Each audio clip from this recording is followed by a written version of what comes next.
A moment ago, you mentioned leadership from the top, which, of course, in a military organization, the person at the top gives an order, everyone Yes. below You jumps have to do to. In civilian life, of course, if the person at the top gives an order, it may or may not be obeyed, and he may or may not have the ability to enforce the order.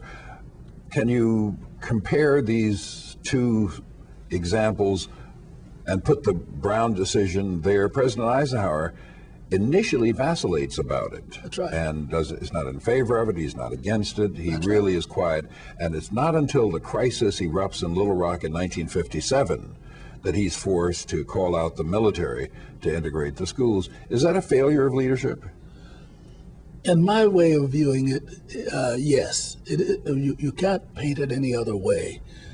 You can explain it, but you can't agree that that this was appropriate for a leader, the leader of our nation at that time, because without that kind of push, effort, if you will, we simply could not move ahead.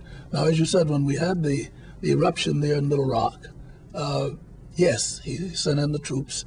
He saw to it then that without his direct intervention, his statement of support of the Supreme Court ruling, that we would continue to have turbulence, we would continue to have resistance, and of course with resistance on one side, with those pushing for the integration on the other side, and rightly so, we would never settle our society down to an even keel.